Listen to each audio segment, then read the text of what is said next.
eleição, um dia de chuva, tantas pessoas estão passando o dia inteiro preocupados. De fato, é um motivo para termos atenção, para pensarmos acerca do futuro do nosso país, mas não podemos esquecer de priorizar o reino de Deus. Amém. Independente do dia, independente da hora. E hoje, como os abençoados, com a pregação do pastor Davi, ele falou acerca do Evangelho, acerca da importância de ouvir a palavra de Deus. Amém. A importância de usarmos a palavra de Deus durante a nossa pregação e de priorizarmos, de fato, o que Deus reservou para nós. Amém. E ouvindo a pregação dele, eu fiquei tanto feliz, satisfeito, como também um pouco preocupado. Porque a mensagem que eu trago hoje também é sobre evangelização, também é acerca de um assunto parecido. Amém. Mas, de qualquer forma, eu penso que não há problema. Vai ser até algo que a gente pode, para quem esteve aqui de manhã, juntar com a informação que o pastor trouxe para a gente, e a gente está meditando acerca dessa questão da evangelização, que é algo muito importante para qualquer cristão. Amém. O nome da mensagem de hoje é Por que e como evangelizar. Por que e como evangelizar. Para começarmos o nosso estudo, eu gostaria de irmos para Marcos capítulo 16. Marcos capítulo 16. A Bíblia diz em Marcos capítulo 16, no versículo 15: E diz-lhes: Ide por todo o mundo, pregai o Evangelho a toda criatura. Logo em Marcos capítulo 16, nós já temos esse comando que Jesus Cristo deu aos apóstolos, de ir para todos os cantos, todas as esquinas, todos os bairros, todas as cidades e países, pregando o Evangelho para todas as pessoas, seja quem for. É importante entendermos que a evangelização não é somente algo que alguns irmãos fazem, que os missionários somente fazem, ou pastor, ou diácono. A evangelização é uma obrigação de toda a igreja, Amém. de todos os irmãos, Glória a de Deus. testemunhar a Cristo. Amém. Se quisermos ser amigos de Deus, o que Cristo dizia: serão meus amigos se fizerem tudo o que vos mando. É importante que nós, como cristãos, tenhamos esse desejo de estarmos em comunhão com Deus, de estarmos buscando fazer a vontade de Deus. Não somente isso, mas nas belas músicas que cantamos, imaginem um amigo nosso, um conhecido nosso, morrer e nós pessoalmente nunca termos apresentado o Evangelho para eles. Nunca, em nenhum momento, termos convidado, tentado pelo menos pregar a palavra de Deus. É algo de grande tristeza para nós, se estamos nessa condição, se nós não estamos nos esforçando para fazer a vontade de Deus. A Bíblia diz em Provérbios, capítulo 11, no versículo 30, não há necessidade de ir para lá. A Bíblia diz que o fruto do justo é a árvore da vida, e aquele que ganha almas é sábio. Quem de nós que não quer ser sábio? Quem de nós que não quer abundar no conhecimento do Senhor Jesus Cristo? E para isso, para então conseguirmos produzir frutos, sermos cristãos frutíferos, é importante estarmos informados de acordo com a palavra de Deus. Vamos então para Mateus capítulo 13. Mateus capítulo 13. Em Mateus capítulo 13, podemos encontrar uma série de parábolas essas muito famosas que Jesus Cristo ensinava. E dentro delas temos a parábola do semeador. Mateus capítulo 13, no versículo 3.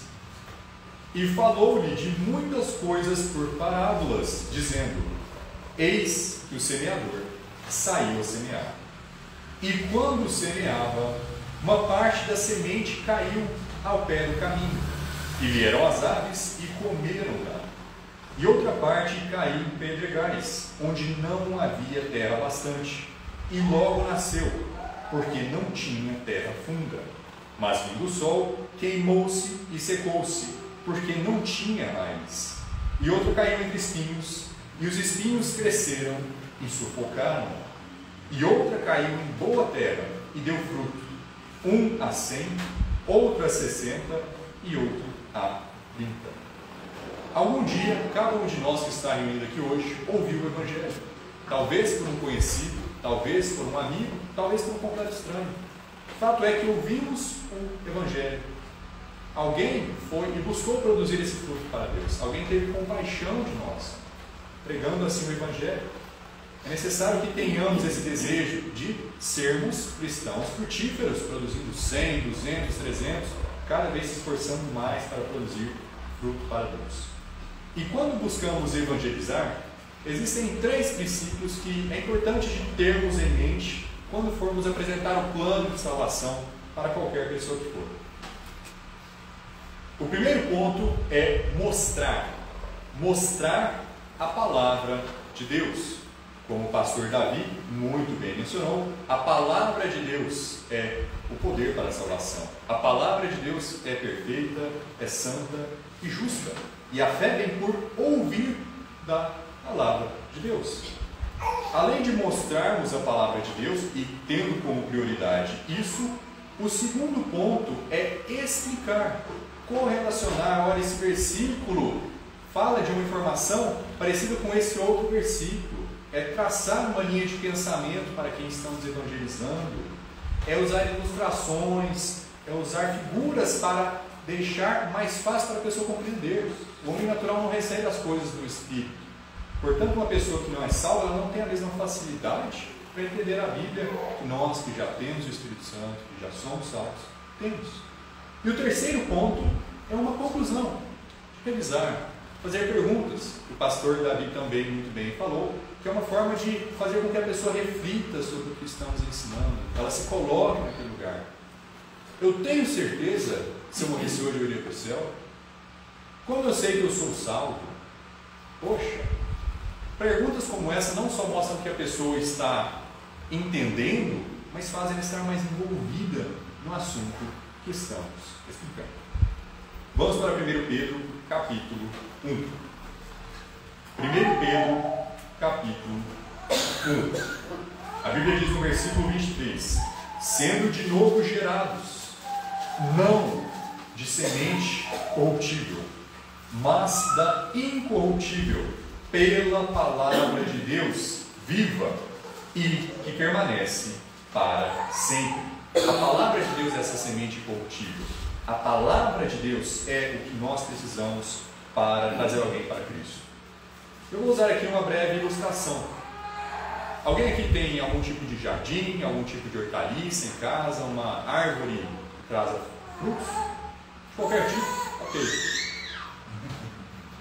A minha família tem o costume de trabalhar com fazenda, especialmente com café. Então vou usar uma pequena ilustração com um pé de café. Vamos supor que eu tenho uma semente de café e eu tenho um pequeno terreno. Eu desejo plantar esse café e que esse café traga frutos. Eu então pego a minha pequena semente e planto ela no solo. Essa semente consegue crescer sozinha no solo? Em teoria, consegue. Ela consegue crescer. Porém, adubar ajuda? Regar? Procurar por pragas? Ter carinho para com essa semente ajuda? Claro que ajuda. É importante entendermos que a semente incorruptível é a palavra de Deus. Se eu não planto nada, não tem como esperar que nasça um café. Mesmo que eu adube, mesmo que eu faça coisa no solo, não vai nascer nada, porque eu não plantei. Agora, além de eu plantar, é importante que eu revisite. É importante que eu use talvez de folhetos, talvez de panfletos, vídeos de pregações, outras ferramentas que não são necessariamente a semente, mas que ainda ajudam o café, o fruto a crescer. Ficou claro essa ilustração? Deu para entender? Isso que eu acabei de fazer nesse momento foi aplicar esses 3 pontos. Lemos 1 Pedro 1, eu ilustrei com o pé de café e a gente tem a confirmação aqui. Então, durante toda a nossa pregação do Evangelho, é importante a gente ter essa atenção de priorizar a palavra de Deus, também usando ilustrações, caso seja necessário, e termos certeza de que a pessoa está compreendendo. Ok? Vamos agora para 2 Coríntios capítulo 11. 2 Coríntios capítulo 11. Hoje em dia vivemos em uma geração no qual muitos jovens e às vezes até pessoas adultas nunca ouviram sobre Jesus, além de talvez algo que passou na televisão, ou algo que ouviu de canto de ouvido alguém comentando, ninguém nunca se aproximou dessa pessoa e falou acerca de Cristo. Essas pessoas, talvez os pais não iam na igreja, não tinham esse costume, e esse jovem que cresceu nunca teve essa experiência. Então, a nossa explicação do Evangelho, ela precisa ser simples. Nós temos que ter carinho ao explicar. Nós temos que ter uma explicação que até uma pessoa que talvez não tenha tanta formalidade, tanto contato com a Bíblia, ainda assim não consiga compreender. 2 Coríntios 11 diz, no versículo 3: mas temo que, assim como a serpente enganou Eva com a sua astúcia, assim também sejam de alguma sorte corrompidos os vossos sentidos e se apartem da simplicidade que há em Cristo. O Evangelho é simples. O caminho para o céu é fácil, é gratuito. Cristo fez todo o trabalho difícil. É vida eterna, que nunca pode ser perdida. Mas mesmo assim, para tantas pessoas é difícil compreender esse fato. Mesmo sendo simples, para muitas pessoas, por tantos anos, ou de não ouvir acerca de Cristo, ou de ouvir mentiras, falsas doutrinas, falsos ensinamentos, para elas não faz nenhum sentido o Evangelho. Temos que ter cuidado, então, ao evangelizar, com essa balança de pregar algo que seja simples, que seja compreensível, e ao mesmo tempo de não explicarmos de maneira muito rasa, de maneira sem sal, sem informação e conteúdo, para que a pessoa não saia de nossa explicação sem ter compreendido. E, por último, vamos para Colossenses capítulo 4. Colossenses capítulo 4, para que possamos então dar início ao caminho para o céu. Versículos interessantes para aprendermos acerca do caminho do céu. Quando batemos na porta de alguém, seja no sábado, seja no domingo, não sabemos quanto tempo teremos para evangelizar para aquela pessoa. Nem sempre vamos ter 1 hora, 30 minutos, 20 minutos. Talvez o que teremos será somente 10. E eu diria que para explicarmos o Evangelho de uma maneira simples, mas ainda assim com conteúdo, seria por volta de uns 15, 20 minutos. Então, cada minuto que temos, e inclusive há pessoas que precisam vir por dias, semanas, meses, como o próprio pastor Davi mencionou, nós precisamos remir o nosso tempo corretamente. Nós precisamos utilizar do pouco tempo que temos, seja qual for, para fazer o trabalho mais bem feito possível. Colossenses 4, no versículo 5 diz: andai com sabedoria para com os que estão de fora, remindo o tempo. A vossa palavra seja sempre agradável, temperada com sal, para que saibais como vos convém responder a cada um. Precisamos estar prontos para responder à razão da fé, da esperança que há em nós. Ok, saímos então para evangelizar. Chegamos até uma porta de um desconhecido. A primeira coisa, para explicar de uma maneira simples, para explicarmos de uma maneira coesa, é termos um plano. Precisamos saber aonde vamos começar, aonde pretendemos chegar e aonde vamos parar. E é assim com qualquer apresentação de escola, uma pregação, uma apresentação de trabalho. Precisamos de uma linha, onde estamos falando e chegando a certos pontos. Qual é a primeira coisa que você faz quando bate na porta de um estranho? Se introduzir, dizer quem você é, da onde você veio, o que você busca. A pessoa que está nos recebendo, ela não sabe, talvez, que a Bíblia é a palavra de Deus. Ela não sabe que nós estamos carregando a semente incorruptível. Ela não sabe, talvez, que ela pode ser salva naquele momento, naquela hora. Então, a primeira coisa é se introduzir com mansidão, com alegria. É ruim quando o estranho aparece na nossa porta e fala de maneira mal educada, não se identifica, não sabemos o que essa pessoa quer. Portanto, bati na porta de alguém.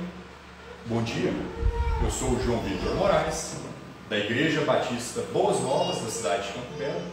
Teria alguns minutos para conversar sobre a palavra de Deus? Se a pessoa quiser, se a pessoa estiver disposta, existem algumas pequenas perguntas que eu acredito que são interessantes de serem feitas antes de começar a irmos para os versículos. Você é um cristão? Você vai a alguma igreja? E caso a pessoa vai dizendo que sim, você tem certeza que se morresse hoje, iria para o céu?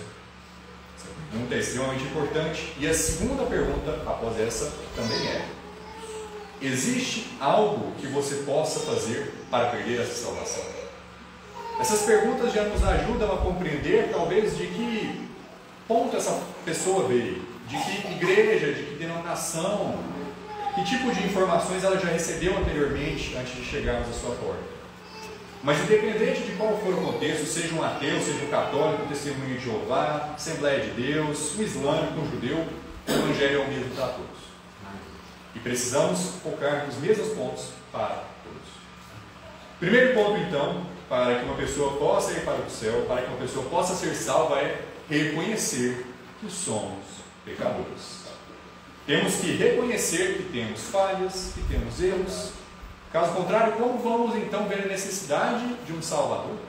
Se não estamos em risco, se não estamos vivendo nenhum tipo de problema. Vamos para Romanos capítulo 3, versículo 23. Romanos capítulo 3, versículo 23. Aqui é um bom local para se começar. A Bíblia diz: porque todos pecaram e destituídos estão da glória de Deus.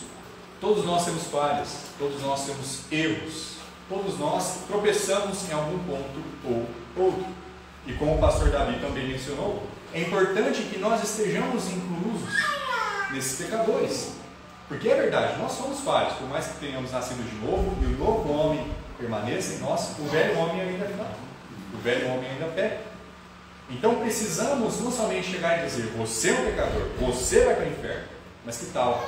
Somos todos pecadores. É o que a Bíblia diz. Nós merecemos o inferno. Eu mereço o inferno. Eu, João, sou um pecador e mereço o inferno. É a realidade. Então é necessário que expliquemos de uma maneira calma, com amor, com mansidão, esse ponto. Outro versículo interessante que também fala acerca dessa questão é Tiago, capítulo 2. Tiago, capítulo 2, versículo 10. Tiago 2, versículo 10. Depois de Hebreu, Tiago, capítulo 2, versículo 10. Porque qualquer que guardar toda a lei e tropeçar em um só ponto, tornou-se culpado de todos. Se existisse uma pessoa por aí que conseguiu fazer 99 das coisas que Deus pediu, 99%, mas falhou em um, é culpado por todos. Ainda é um transgressor da lei, ainda é falho, ainda é um pecador. Então, mesmo que nós desejássemos obter a justiça, a salvação por obras, não vamos conseguir. Todos somos pecadores. E tem também outro versículo, Isaías 64, 6, que fala que as nossas próprias justiças são como trapos imundos. Não há como sermos salvos por nossas obras. Todos pecamos, todos falhamos. Esse primeiro ponto é relativamente fácil de se explicar, porque, independente da religião, muitas pessoas concordam que são pecadores, que são falhos. Agora, o segundo ponto que o segue é um pouquinho mais difícil das pessoas de início já acreditarem. Vamos para Romanos capítulo 6. Romanos capítulo 6. Romanos capítulo 6. Precisamos reconhecer o salário do pecado, a consequência do pecado. A Bíblia diz em Romanos capítulo 6, no versículo 23, porque o salário do pecado é a morte. O merecido pelo pecado é a morte. Aqui não fala de assassinato, de estupro, de pecados grandes e horríveis. O pecado. O salário do pecado é a morte. E essa morte é tanto uma morte física, como também uma morte espiritual no inferno. Outro versículo que vai muito bem com Romanos 6, 23 é Apocalipse 21, 8. Apocalipse 21, 8. Esses versículos que aqui eu uso hoje são apenas um exemplo de uma maneira que o irmão pode ir acerca desses pontos do caminho da Bíblia para o céu. Depois que já temos um costume de pregar o Evangelho, vamos ter, obviamente, versículos que temos mais facilidade, que temos mais conhecimento. Então, nada de errado em usar mais ou menos versículos do que estes. Mas o importante é, especialmente quando estamos começando, ter um plano já feito, para não ficar uma explicação muito confusa. Apocalipse 21, versículo 8 diz: mas quanto aos covardes, e aos incrédulos, e aos abomináveis, e aos homicidas, e aos fornicadores, e aos feiticeiros, e aos idólatras, e a todos os mentirosos, a sua parte será no lago que arde com fogo e enxofre, que é a segunda morte. Todos, assassinos, incrédulos, abomináveis. Mas eu nunca fui homicida. Mas quem nunca mentiu? Se disser que nunca mentiu, mente. Todos falhamos, todos pecamos. Então, o que merecemos é o inferno. Alguém ouvindo essa mensagem pode pensar: poxa, essas boas novas são bem complicadas, mas é a triste realidade do ser humano. Somos falhos e merecemos o inferno. Agora sim entra as boas novas. Depois de entendermos que somos falhos, que somos pecadores, entendemos o presente de Deus. Vamos retornar para Romanos 6, versículo 23. Novamente, Romanos 6, versículo 23. Porque o salário do pecado é a morte, mas, porém, o dom gratuito de Deus é a vida eterna por Jesus Cristo, nosso Senhor. Gratuito, um dom, uma graça que nós não merecemos, mas que Deus nos proporciona por amor, carinho, por compaixão. Amém. Então, é importante começarmos a mostrar o terceiro ponto: a salvação é um presente. A salvação não é mérito nosso, do ser humano, é mérito de Cristo. Amém. Vamos para Efésios capítulo 2. Efésios capítulo 2. Efésios capítulo 2, versículo 8. Porque pela graça sois salvos, por meio da fé, e isso não vem de vós, é dom de Deus, presente de Deus, não vem das obras, para que ninguém se glorie. Efésios 2 é um versículo excelente quando estamos evangelizando, porque tanto temos o fato da salvação ser presente de Deus, gratuito, como também temos o fato da fé ser diferente das obras, que é um ponto que ainda muitas pessoas, muitos católicos, por exemplo, tropeçam. Acham que fé e obra é a mesma coisa, e não é. A Bíblia os separa. Então é importante nesse momento explicarmos acerca do presente de Deus. E tem uma pequena ilustração que eu gosto de utilizar quando evangelizando, que é de um copo d'água. Você pode falar, tal comida como presente, às vezes a pessoa não gosta daquela comida, mas quem não gosta de copo d'água? Então, vamos supor que eu tivesse um copo d'água, e se você bebesse desse copo d'água, você nunca mais sentisse sede. Eu dissesse para você: irmão, irmã, eu vou te dar esse copo d'água, de graça, como presente. Mas para você receber esse presente, para você receber esse copo, você tem que me pagar R$50, R$20, R$2. Independente do valor, se eu só te entrego, se você me paga, é uma venda, não é um presente, eu não estou te dando por nada em troca. Se eu falo, não, eu vou te dar essa água, mas você tem que me dar no jarro, você tem que me dar no suco, eu estou trocando favores com você, eu estou barganhando. Salvação não é nem comprada, nem vendida, nem barganhada. É um presente que Deus nos dá. Além disso, se a água que você bebe, eu te prometo que você nunca vai sentir sede, e passa-se 5 meses, passa-se 2 anos, 30 anos, e você sente sede novamente, eu menti. Não era uma água que saciaria sua sede para sempre. Qual é o presente que Deus nos proporciona? Vida eterna. Vida sem fim. Não é vida que acaba em algum momento, não é a vida que vai se encerrar. Como os irmãos mencionaram nas orações, a gente já começou a nossa vida eterna. A gente tem até João capítulo 5, versículo 24, que fala que passamos da morte para a vida quando cremos em Cristo. Não há nada que pode nos separar do amor de Deus. Amém. Não há nada, nenhum pecado. Glória a Deus. Temos tantos exemplos de pessoas na Bíblia que tropeçaram feio, irmãos em Cristo, filhos de Deus, pessoas salvas, mas que ainda assim pecaram grandemente. Davi cometeu adultério e assassinato, Saul e Sansão cometeram suicídio. A gente tem Noé que se embebedou. A gente tem Pedro que negou Cristo 3 vezes. E quantos pecados nós mesmos não cometemos? Mas nada disso pode fazer com que perdamos a salvação. Porque não é sobre a gente, é sobre Cristo. Amém. Não é mérito nosso, é um presente. Graças a Deus. Então, essa ilustração do presente é interessante, porque mesmo que a pessoa tenha passado a vida inteira dela ouvindo que é pela graça, e ela diga, a salvação é pela graça, mas eu preciso fazer alguma coisa para receber esse presente. Mas eu preciso fazer alguma coisa para manter a salvação. Está enraizado na mente de muitas pessoas, especialmente nos católicos, que é algo que eu tive um contato maior por anteriormente, grande parte da minha vida, ter crescido no catolicismo, e é preciso que então enraiguemos essas mentiras, a gente desembaraçar esse tanto de confusão que foram gerados pelos anos. Outros versículos interessantes acerca disso, que é importante a gente ter em mente, é João capítulo 1. Vamos para João. João capítulo 1. A Bíblia diz em João capítulo 1, no versículo 12: mas a todos quantos o receberam, deu-lhes o poder de serem feitos filhos de Deus, aos que creem no seu nome. Diferente do que muitas pessoas falam, nem todo mundo é filho de Deus. Nós não nascemos fisicamente filhos de Deus.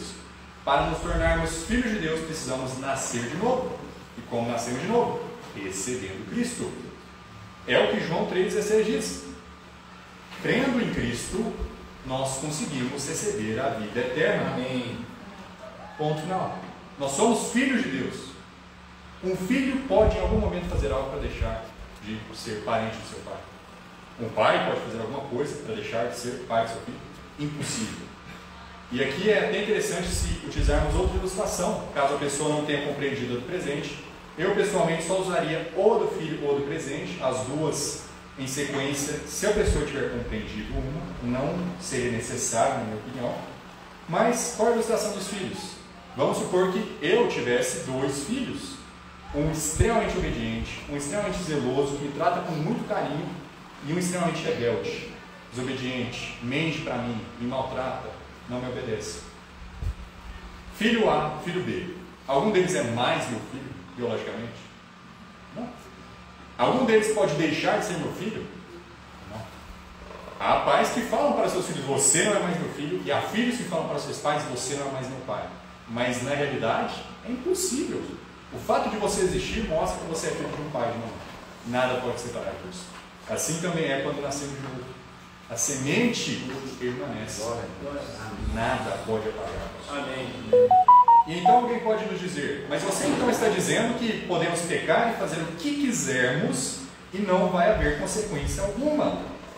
Isso não é verdade. Nós não estamos ensinando que você peca, faz o que você quiser e nada vai acontecer.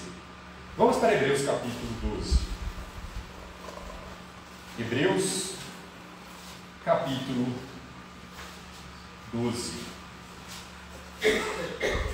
O que nós ensinamos é que o sacrifício de Cristo é suficiente totalmente para a nossa salvação. Portanto, quando morrermos, não vai haver nenhuma consequência por nossos pecados na próxima vida. Mas isso não quer dizer que durante essa vida não haja castigo de Deus, não haja correção de Deus. Eu não sei vocês, mas eu acredito que ninguém gostaria de viver a vida inteira sendo castigado por Deus aqui nessa vida. Hebreus capítulo 12, no versículo 5 diz: e já vos esquecestes da exortação que argumenta convosco como filhos. Filho meu, não desprezes a correção do Senhor, e não desmaies quando por ele fores repreendido, porque o Senhor corrige o que ama, e açoita a qualquer que recebe por filho. Se suportais a correção, Deus nos trata como filhos, porque que filho há a quem o Pai não corrige. Se somos filhos de Deus, vamos sofrer correções, porque Deus nos ama. Deus quer que sejamos participantes de sua santidade. Portanto, Ele vai nos corrigir quando pecarmos. E essa correção pode variar bastante a partir dos pecados que estamos fazendo, a partir do quanto nos endurecemos contra Deus. mas em nenhum momento Hebreus 12 diz que vamos perder o fato de sermos filhos. Então, deixando claro que a salvação é pela fé, estamos ao mesmo tempo deixando claro que é eterno. Ambos andam de mãos dadas. Se alguém acha que pode perder, é porque ainda depende dela para ser salva. Ainda é necessário que ela faça algo para ser salva. E o último ponto, dentre essa questão da salvação sendo presente, que eu gostaria de trazer, é um argumento, entre aspas, que muitas pessoas vão utilizar quando estivermos evangelizando, que é Tiago capítulo 2. Fé sem obras é morte. É uma garantia que vocês vão ouvir em algum momento enquanto estiver evangelizando.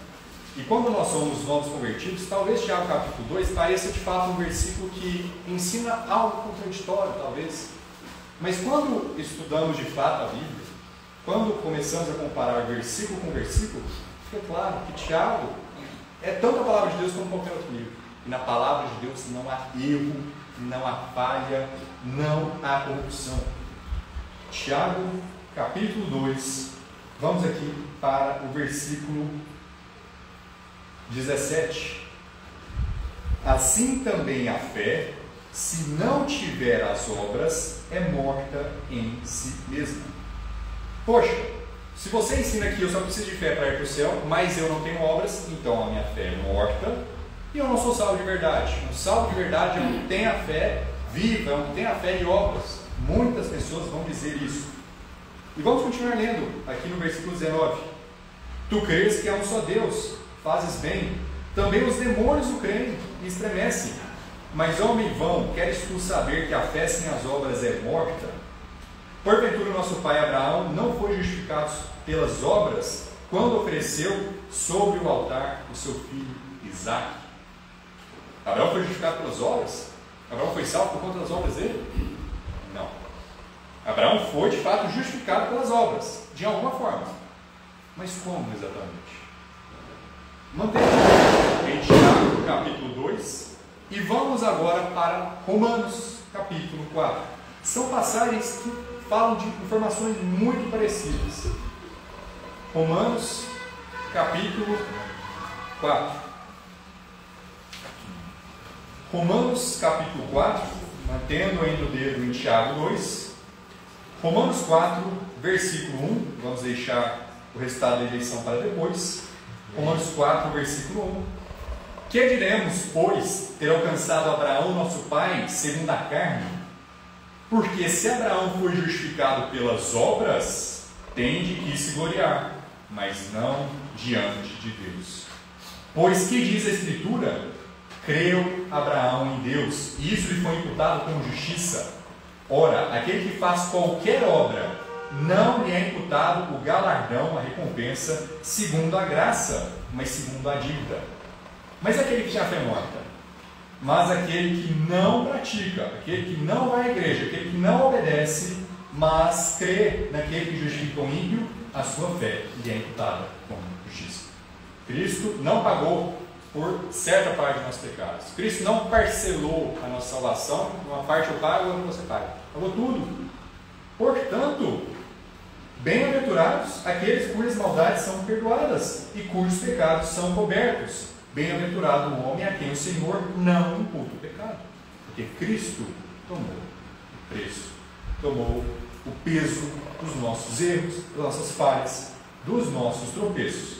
Então, retornando aqui na necessidade dos irmãos irem, caso não estejam de fácil acesso, Tiago capítulo 2, o que a Bíblia diz no versículo 22? Bem vês que a fé cooperou com as suas obras, e que pelas obras a fé foi aperfeiçoada. E cumpriu-se a Escritura que diz, e creu Abraão em Deus, e foi-lhe isso imputado como justiça, e além disso, foi chamado amigo de Deus. Quando nós cremos em Deus, somos então filhos de Deus. Quando obedecemos, quando temos uma fé viva, quando praticamos, não somos somente ouvintes da lei, nós somos amigos de Deus. E Cristo diz, serei os amigos se fizerdes o que vos mando. E é importante que nós tenhamos esse desejo de sermos amigos de Deus. Mas não é isso que nos salva. É o fato de sermos filhos, é o fato de crermos. Então não há contradição que Tiago 2 e o restante da Bíblia Só temos em mente Romanos 4, passagens paralelas. Abraão não foi justificado diante de Deus por suas obras, mas por sua fé. Chegando então na conclusão desse estudo, chegando perto do fim, é importante também que expliquemos, no quarto ponto, que é necessário que a pessoa compreenda o que é a fé, de fato, e no que ela deve crer. Já ficou definido o que é fé e como ela é diferente das obras. A fé é a substância das coisas não vistas, é no que cremos, é no que confiamos, no que esperamos. A Bíblia diz que andamos pela fé e não pela vista. Então a fé não é baseada nessa mesa que eu consigo ver, eu consigo senti-la fisicamente tocando. Eu não consigo ver o reino de Deus. Eu não consigo visualizar com os meus olhos materialmente, tocá-lo materialmente. Mas eu tenho a opção de crer que o que a Bíblia fala acerca do reino de Deus é verdade. Isso é a fé, isso é o crer. Um breve exemplo acerca de fé. Existe vida em outros planetas? Não. Agora, algum ser humano já foi em cada planeta, olhou, observou? Não, também não. Então nós não temos uma comprovação, olha, a gente foi em cada planeta e viu cada planeta e não tem vida lá. Mas nós podemos, por fé, crer que não há vida. A Bíblia fala que Deus criou a Terra, criou Adão, criou os animais aqui na Terra, não em outros planetas. Então, através da fé, nós conseguimos entender como os mundos foram criados, como a vida surgiu. Mas, agora outra questão, qual o formato da Terra? Redondo. A gente não precisa de fé para acreditar nisso, a gente consegue ver, a gente consegue visualizar. E é até interessante que muitos anos antes da ciência comprovar, a Bíblia já falava isso. Então, outro ponto importante é que alguém pode nos dizer: eu já creio em Cristo, eu sou católico, é claro que eu acredito em Cristo. Eu sou testemunho de Jeová, é claro que eu acredito em Jesus. Eu sou islâmico, eu acredito em Jesus. A nossa fé é a mesma. É só um Deus, de fato é só um Deus. Mas é muito diferente alguém crer que Jesus é um bom homem, e ponto final, e alguém crer que Jesus é o Filho de Deus. É muito diferente alguém crer que Jesus é Deus o Filho, que se fez carne, morreu pelos nossos pecados, e alguém crer que Jesus pagou parte dos nossos pecados, mas eu ainda tenho que rezar para Maria, eu ainda tenho que rezar para Santa, para essa salva, para ir para o céu. Então, existem variedades de evangelhos que as comunidades cristãs pregam, que grupos diferentes ensinam e acreditam. Então, é necessário que a gente mostre a diferença. Olha, não é só falar eu acredito em um Cristo, eu tenho que acreditar nesse Cristo, eu tenho que acreditar nessa palavra, não em qualquer coisa por aí, não em qualquer Jesus por aí. É no verdadeiro, no Deus vivo. E quem é esse Deus vivo? Vamos para 1 João capítulo 5. 1 João capítulo 5. A Bíblia diz em 1 João capítulo 5, no versículo 7: porque 3 são os que testificam no céu, o Pai, a Palavra e o Espírito Santo, e estes 3 são um. Deus é um só Senhor, Deus é um só Deus, não temos 3 deuses, não temos 2 deuses, temos um Deus, um Senhor, um Salvador. Porém, esse Deus, ao mesmo tempo que é um só Deus, é 3 pessoas. Trindade, a Bíblia ensina a Trindade. Pode ser um conceito que pareça difícil até para nós, que já há um tempo lemos a Bíblia, de fato não há com que comparar. Deus é incomparável. Não há algo que podemos ilustrar tão facilmente. Mas o mínimo que a pessoa tem que ter em mente é: Jesus é Deus.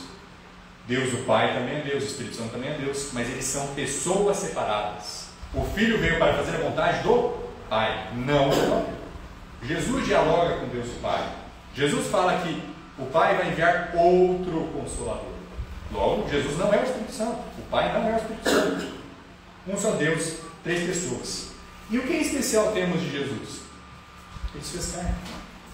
Jesus nasceu da Virgem Maria. Mateus capítulo 1 fala acerca que o nome dele será Emanuel, Deus conosco.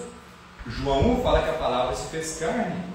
Cristo passou por cada dificuldade humana que nós passamos: fome, sede, dor, necessidade de dormir, necessidade de descansar. Caminhou nos nossos sapatos. Nunca, em nenhum momento, falhou e pecou, igual todos nós fazemos. Nunca. Viveu uma vida justa, viveu uma vida perfeita, curou, fez milagres, fez obras maravilhosas para Deus, E o quanto que nós devemos explicar do Evangelho nesse ponto, vai de pessoa para pessoa. Como eu disse, há pessoas que nunca ouviram falar de Cristo. Então precisamos ter um pouquinho mais de cuidado em explicar e buscar melhor. Há outras que talvez ouviram constantemente as parábolas, milagres, histórias. Então não há necessidade de estendermos tanto nesse ponto. O que precisamos falar sem falta? Cruz, morte e ressurreição de Cristo. Vamos para 1 Coríntios capítulo 15. Estamos encerrando aqui quase o estudo. 1 Coríntios capítulo 15. 1 Coríntios capítulo 15, começando aqui no versículo 1. Também vos notifico, irmãos, o evangelho que já vos tenho anunciado, o qual também recebestes e no qual também permaneceis.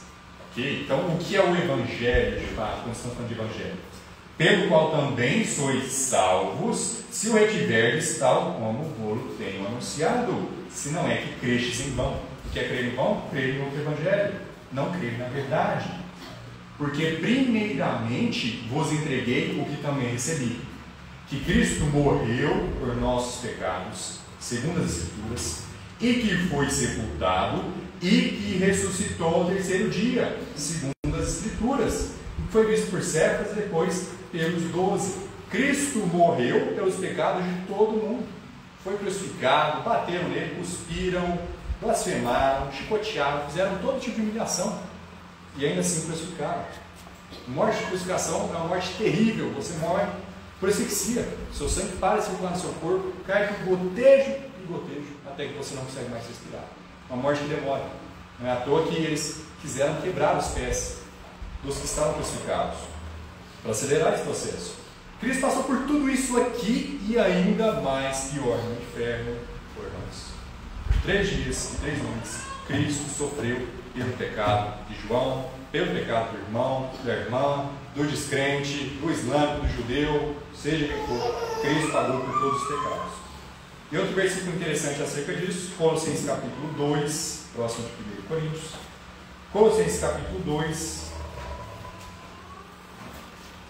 indo para o versículo 13, que resume bastante o que temos lido hoje.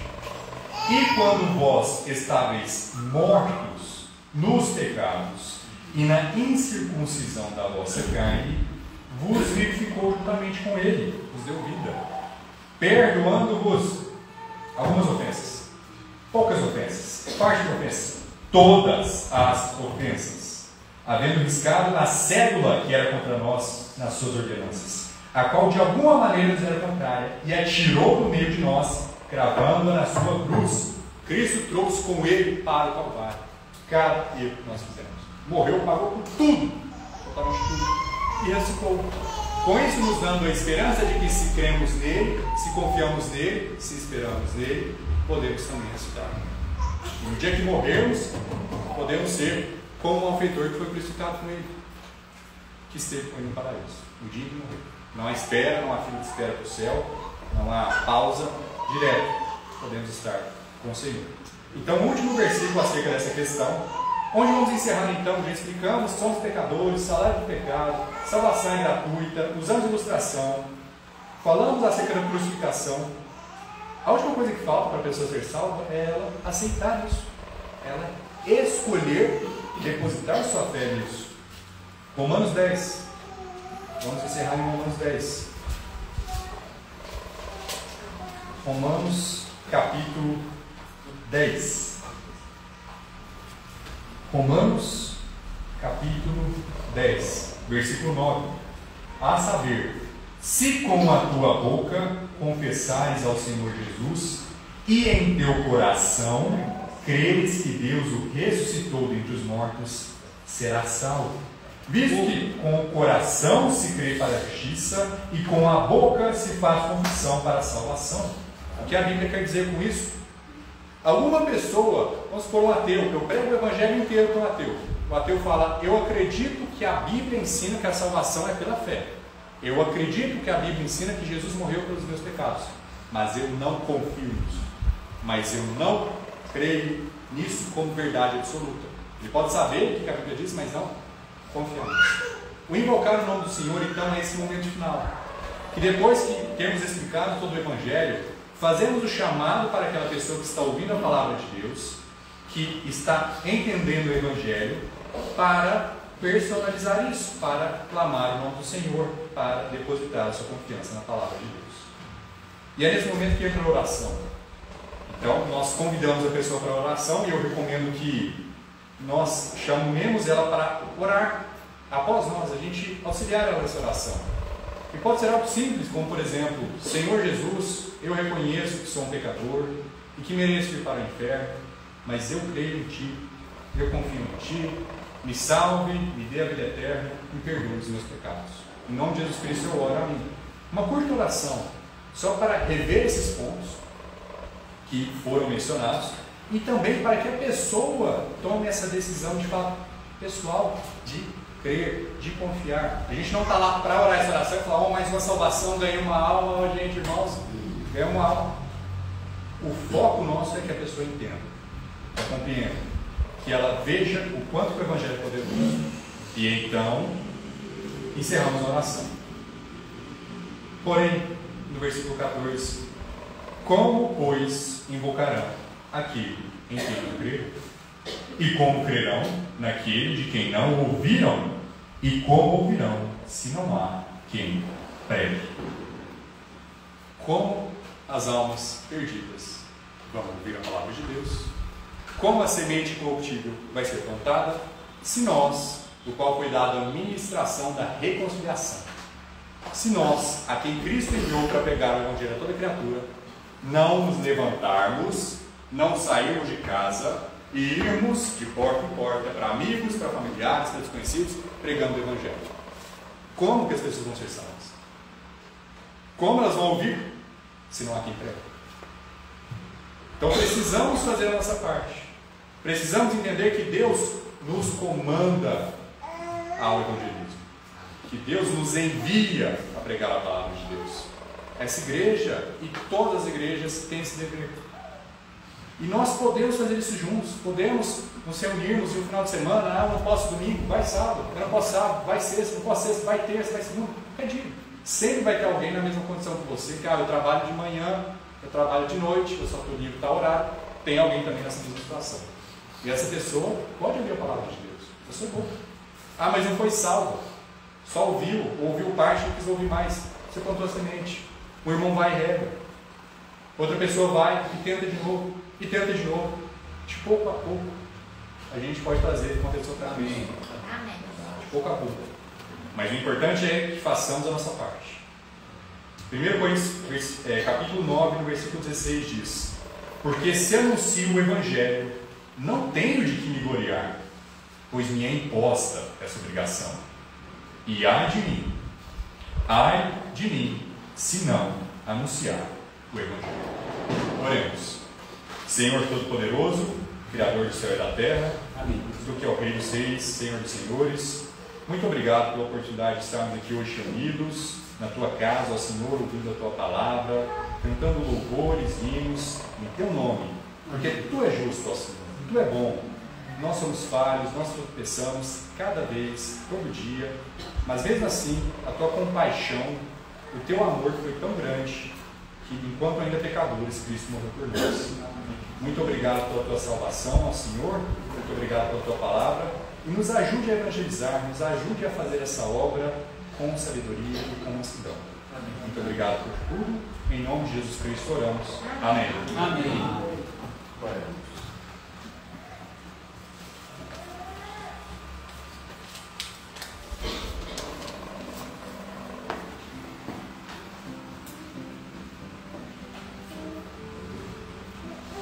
Realmente, evangelizar é um mandamento, né? Não é uma opção. Se eu vou, se eu quero, não, Jesus diz. Então, às vezes, o cristão tem receio de falar de Jesus, porque as pessoas podem fazer perguntas e o cristão pensa: ah, mas eu não vou saber responder. Mas lembre-se que você e eu somos instrumentos de Deus, para Deus vai dar sabedoria para responder as perguntas. E às vezes as pessoas dizem, pastor, vamos comigo fazer uma visita e falar de Jesus para uma pessoa. Aí leva o pastor para falar. Mas a Bíblia não disse que você tem que levar o pastor. A Bíblia disse que você tem que falar. Eu não estou dizendo que a gente não esteja disposto a ir e ajudar, sair às vezes com o irmão para evangelizar alguém, mas nem sempre o pastor vai estar por perto. Você está na fila do banco, você está numa reunião de família, você está no seu trabalho, em algum outro lugar, sentado na praça, surge uma oportunidade de você falar de Jesus. Você vai ligar para o pastor? Não, você tem que falar. E o Evangelho é uma mensagem simples, como foi pregado hoje de manhã e agora à noite. Temos que pregar a palavra, levar a mensagem da palavra de Deus. Romanos 10:17, né? Que a fé vem pela pregação. Então, primeiro prega a palavra. Fale para a pessoa que ela está perdida. Não podemos evitar colocar panos quentes, né? Temos que mostrar que a pessoa precisa de Jesus, tem pecado, está perdida como todos estão. Um pastor disse certa vez que se a gente não passar com a pessoa na porta do inferno, ela não vai sentir necessidade da salvação. Então tem que mostrar o que a Bíblia fala, com amor, sem acusá-la necessariamente, mas incluindo nós também como pecadores, para que a pessoa seja levada ao arrependimento. Arrependimento é fundamental. Se não houver arrependimento, Jesus pregou o quê? Arrependei-vos. João Batista, arrependei-vos. Os apóstolos, arrependei-vos, pois, né?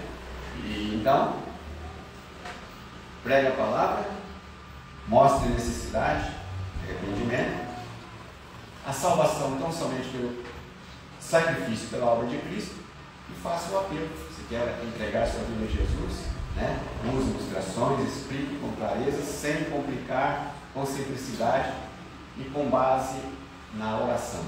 Antes de falar, ore, esteja sempre orando pelas pessoas a quem você vai falar de Jesus, para que o Espírito Santo use a sua vida.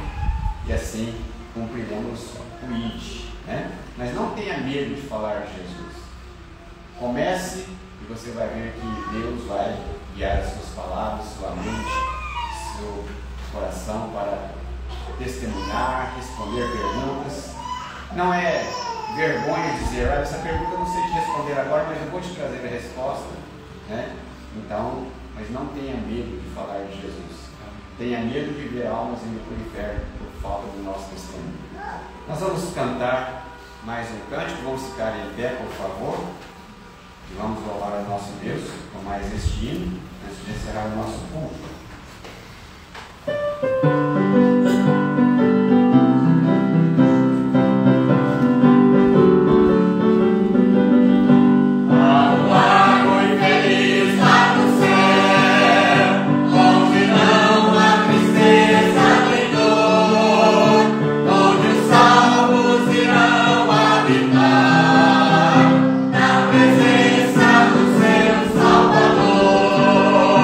Lá no céu,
nos preocuparmos, mais do que tudo, com a salvação dos perdidos. Nós precisamos aproveitar as oportunidades. Muitas vezes nós discutimos futebol, política, falamos de tantos assuntos com as pessoas perdidas e saímos sem deixar a mensagem da salvação. Muitos anos atrás, quando ainda eu era seminarista, o pastor Jaime estava nos Estados Unidos e eu vinha no fim de semana pregar no domingo. E eu trouxe certa vez um colega de seminário. Ele, inclusive, parece que já tinha se formado quando ele estava morando conosco no alojamento do seminário. E nós fomos fazer uma visita para uma pessoa, para um senhor, que frequentava uma igreja há muitos anos, mas eu tinha muita dúvida sobre a salvação dele, porque ele não apresentava nenhuma evidência da salvação. E nós começamos a visita, a conversa, e essa pessoa que nós visitamos era atleticano doente. E o meu colega de seminário era cruzeirense doente. E eu pensando, nós temos que aproveitar a oportunidade para questionar esse senhor sobre a salvação e deixar a mensagem clara do Evangelho para ele, para ver se realmente tem essa certeza e entregou mesmo sua vida a Jesus. Mas a conversa foi começando com o futebol, introduzindo antes de falar do Evangelho, só que a coisa esquentou entre os dois. E, meus amados, eles começaram a discutir Cruzeiro e Atlético, cada um defendendo o seu time, e o meu amigo seminarista se inflamou de tal maneira. A única coisa que eu pude fazer foi tentar interromper a conversa e ir embora. A oportunidade de falar de Jesus foi anulada naquele momento. Então, é claro que quando a gente chega numa casa, a gente começa a conversar algumas coisas, até introduzir o Evangelho, mas quando você sentar num banco da praça, ou qualquer lugar que você estiver, começar uma conversa, leve para o Evangelho. Fale sobre a salvação, apresente Jesus. Essa é a nossa função como igreja, pegar o Evangelho a toda criatura. Que Deus use as nossas vidas e nos desperte para que nós possamos estar atentos à nossa missão mais importante, que é levar a mensagem da salvação. Amém. Vamos orar. Querido Deus e amado Pai, nós louvamos o Senhor porque o Senhor é um Deus todo-poderoso, soberano, Senhor do céu e da terra, e nós pertencemos a Ti e temos recebido de Ti esse mandamento crucial, que é falar de Cristo, ganhar almas para Cristo, levar a mensagem da salvação aos perdidos. Nos ajude, ó Deus, a partir de agora estarmos atentos a isso e não perder a oportunidade de falar de Cristo a todas as pessoas que estiverem à nossa frente. Amado Deus, despeça-nos para os nossos lares em paz, confiantes no Senhor, porque, ó Deus, resultado de eleição não define a nossa sorte, não define o nosso futuro. O Senhor tem um plano perfeito, uma vontade boa, agradável e perfeita. O Senhor tem um plano para as nossas vidas, para a Tua igreja, e é esse plano que está sendo realizado. Não é um plano de governo humano. Por isso, ó Deus, que nós saímos daqui gratos ao Senhor por tudo que tem nos acontecido.